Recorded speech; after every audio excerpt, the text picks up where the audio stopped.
ओम स्वस्ति पंथामनुचरेम सूर्या चंद्रमसा विव पुनर्ददता हंता जानता संगमे मही।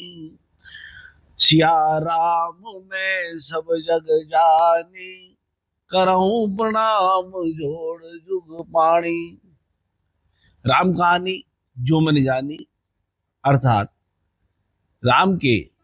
राम से मर्यादा पुरुषोत्तम श्री राम बनने की गौरव गाथा में मैं राजेश्वर सिंघल आप सभी का हार्दिक अभिनंदन करता हूं। अभी तक इस यात्रा में आपने हमारे साथ ये देखा और सुना कि किस प्रकार श्री राम महर्षि विश्वामित्र के साथ जाकर अस्त्र शस्त्र और शास्त्र आदि का पूर्ण ज्ञान प्राप्त करते हैं और सभी प्रकार से अस्त्र और शास्त्र की परीक्षा में उत्तीर्ण होते हैं। राम में जो राजा के गुण होने चाहिए उन गुण का उदय हो जाता है। इसी चर्चा हमने पिछले अंकों में की, देखने से छूट गए हैं तो डिस्क्रिप्शन बॉक्स में जाकर के आप उन्हें देख सकते हैं। इससे गत अंक में हमने मनुप्रोक्त सिद्धांत के आधार पर राजा के क्या क्या गुण होने चाहिए, दिव्य गुणों, उसकी भी हमने चर्चा की थी और अपने सुधी श्रोताओं से निवेदन किया था कि जो राम के गुण हैं और जो मनुप्रोक्त सिद्धांत के हिसाब से जो राजा के गुण हैं उनकी आप तुलनात्मक अध्ययन कर लें, ताकि अंदाज लगे कि महर्षि के पास जाकर के उनमें उन सब गुणों का किस मात्रा में विकास हो गया है। अपना प्रशिक्षण और शिक्षण का काल था, उसको पूरा हो गया है उनका। राम का देवी सीता के साथ में विवाह संस्कार भी पूर्ण हो गया है। अयोध्या में आ गए हैं और पिता के सेवा में राज कार्यों में हाथ बटा रहे हैं। जनता में उनकी एक्सेप्टेंस, स्वीकार्यता काफी बड़ी हो गई है। जनता उन्हें चाहने लगी है क्योंकि उनका सोच जनता के हित की ओर है। वे हमेशा जनता के हितार्थ सोचते हैं। श्री राम के लिए जो जनता में अंतिम पायदान का भी व्यक्ति है, वो उसका भी ध्यान रखते हैं कि वो विकास की यात्रा में छूट ना जाए। सबके सुखों का ख्याल रखते हैं।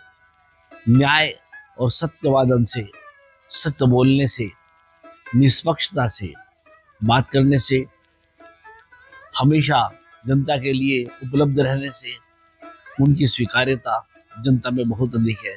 जनता उनसे बहुत अधिक स्नेह करती है।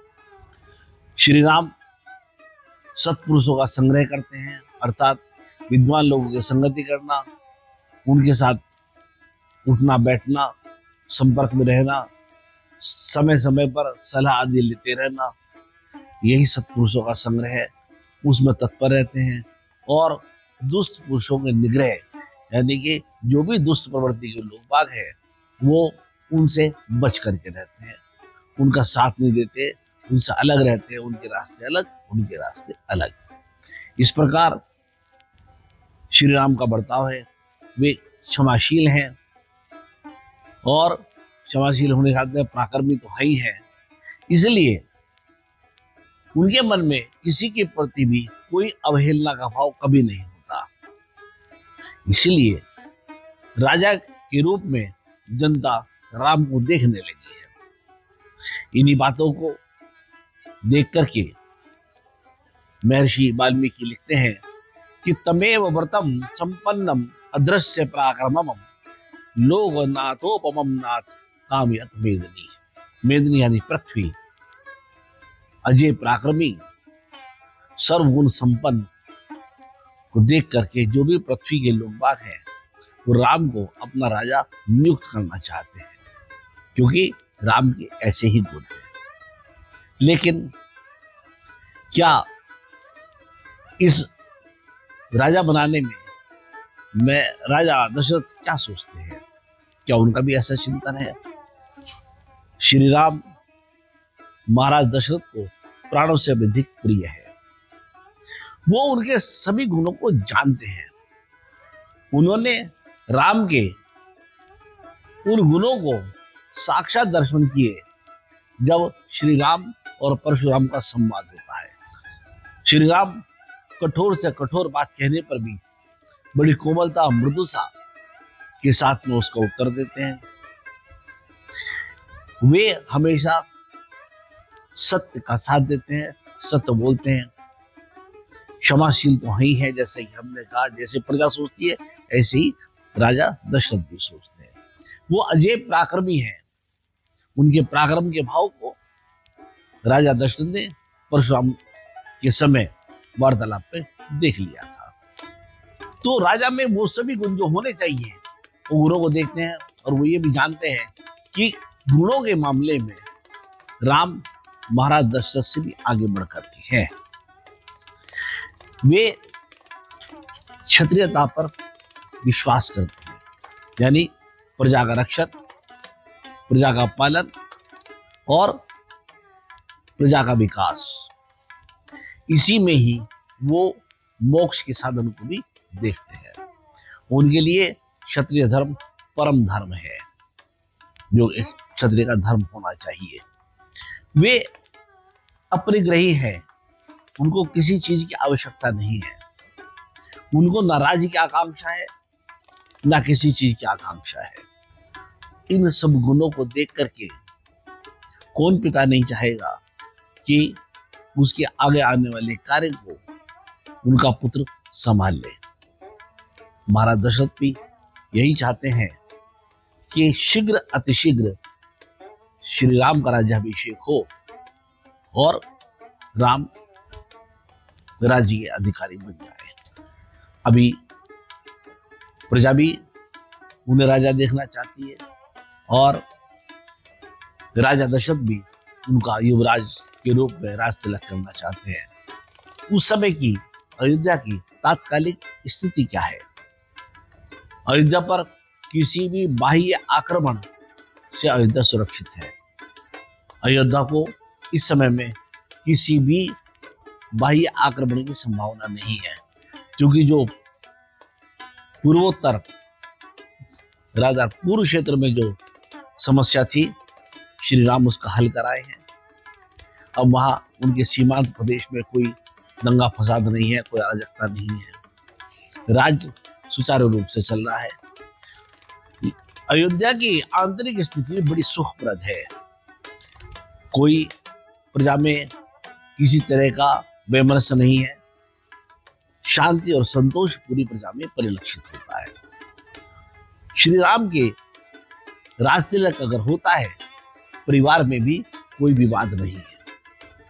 ये इस बात से भी इंगित होता है कि जब महाराज दशरथ राजा जनक और भरत जी के मामा यानी देवी कैकेयी के भाई युधाजित केकई नरेश को आमंत्रित नहीं करते, तो वो एक बात कहते हैं। वो ये कहते हैं कि वो बाद में इस शुभ समाचार को सुन लेंगे। यानी महाराज दशरथ को ये पूरा यकीन है, पूरा विश्वास है कि ना कोई आपत्ति, ना कोई संशय जनक जी की तरफ से इस राज तिलक में होगा, और ना ही कोई संशय कैकेयी नरेश की तरफ से होने वाला है। परस्पर भाइयों में बहुत अधिक प्रेम है, तो उनके राज तिलक में परिवार से कोई समस्या नहीं है। मंत्रिमंडल भी, समूचा मंत्रिमंडल चाहता है राम की गुण देख करके कि राम ही इस पद के उत्तराधिकारी हैं और सुयोग्य हैं। इसलिए सलाहकार परिषद और मंत्री परिषद दोनों की तरफ से ऐसा कोई संशय या संदेह नहीं है कि राम के राज्याभिषेक में कोई बाधा हो। लेकिन इतना ही काफी नहीं। क्यों? क्योंकि जब दशरथ जी ने ये निश्चय कर लिया कि मुझको राम का राज्याभिषेक करना है, ये निश्चय अकेले ही किया, तो मंत्रियों के साथ बैठ करके वो क्या कहते हैं? महर्षि वाल्मीकि लिखते हैं दिव्य अंतरिक्षे भूमो च घोरमुत्पातजं भयम् स वक्षसे अध शरीरे चात्मजनो जराम। कि मुझे पृथ्वी पर और दिव्य अंतरिक्ष में वज्रपात उल्कापात जैसे होने लक्षण नजर आते हैं। इससे मेरा मन भय से आक्रांत है और मेरी आयु भी हो चली है। इसलिए मैं शीघ्र अतिशीघ्र राम का राज्याभिषेक करना चाहता हूं। मित्रों, ये जो प्रश्न है, ये जो चिंतन है, ये जो बात अयोध्या नरेश कह रहे हैं, इस बात में उनका संशय स्पष्ट है। जब प्रजा चाहती है, मंत्रिमंडल चाहता है, परिवार चाहता है, राजा चाहता है, तो इस बात की चिंता करने की या दिखाई देने की कि मुझे ऐसा ऐसा दिखाई पड़ता है, इसकी चर्चा करने की कोई आवश्यकता नहीं है। लेकिन वो पहले इसकी चर्चा करते हैं और केवल इसकी चर्चा करने के बाद वो ये नहीं कहते इस चर्चा के ऊपर विचार विमर्श हो। वो कहते हैं कि शीघ्र अतिशीघ्र राज्याभिषेक हो जाए। यानी उनका मनसा है, उनका मनस है कि इस बात को बता करके वो राज्याभिषेक कर दे। लेकिन यह संशय किस कारण से है, मैंने अभी आपके सामने रखा कि ना राज्य में कोई चिंता की बात है, राजा का स्वास्थ्य भी ठीक है, जरा है, आयु है, उसे 2-4-6 महीने में कोई अंतर पड़ने वाला नहीं है, परिवार में भी कोई कलह कष्ट नहीं है। फिर बार बार तुरंत अभिषेक हो, 1-2 दिन में अभिषेक हो जाए, उनको किस बात की चिंता सता रही है। जब तक हम इस बात का चिंतन नहीं करेंगे, आगे जो राम का और जो इस कथा का सार है वो समझ में नहीं आएगा।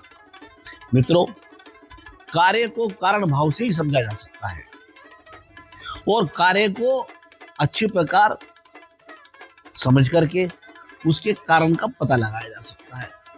दोनों वाइस वर्सा है, बगैर कारण के कार्य नहीं होता है और राजनीति में तो बिल्कुल भी नहीं होता है। यहाँ कई विषय उत्पन्न होते हैं जो संशय उत्पन्न करते हैं। सबसे पहला कि राजा दशरथ का एकमात्र लक्ष्य है कि वो शीघ्र अतिशीघ्र राज्याभिषेक कर देंगे।